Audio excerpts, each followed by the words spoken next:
Sir, ভালনে আপোনাৰ? আজি বহুদিনৰ মূৰত আপোনালৈ মনত পেলালোঁ। ব্যস্ততাৰে সকলো পাহৰাই পেলাইছে। আজি 5 ছেপ্টেম্বৰ, শিক্ষক দিৱস।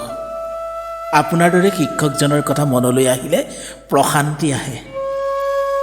ছাৰ, আপুনি যে আমাক সৌকাৰে পিটিছিল, মনত আছেনে আপোনাৰ?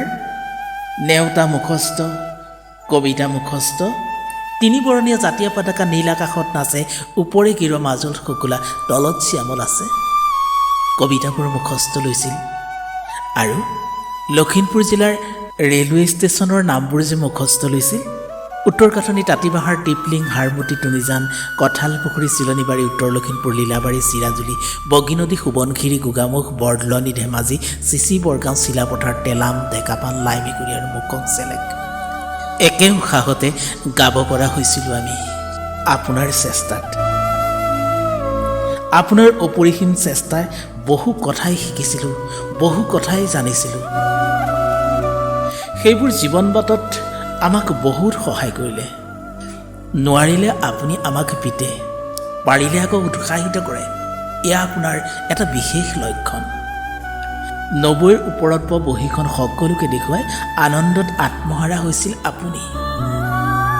ছবি অঁকা ল'ৰাটো, গান নৃত্য কৰা ছোৱালীজনীক আপুনি বৰ মৰম কৰিছিল। আজি আপোনাৰ কথাবোৰ মনত পৰিলে মনটো সেমেকি উঠে। ইমান নিস্বাৰ্থ, ইমান ত্যাগ কিয় কৰিব পাৰে ছাত্ৰ ছাত্ৰীৰ বাবে আপুনি?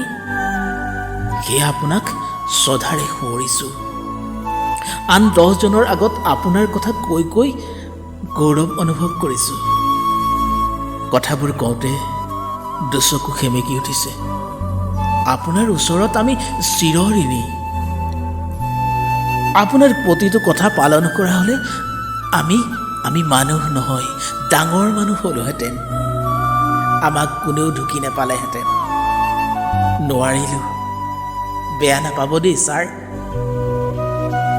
আৰুনো কি লিখিম, আৰুনো কি ক'ম? আপোনাৰ কথা কৈ কৈ শেষ কৰিব নোৱাৰি। শেষত পুনৰ শ্ৰদ্ধাৰে, পুনৰ সেৱাৰে আপোনাৰ ছাত্ৰ, আমি বহুতো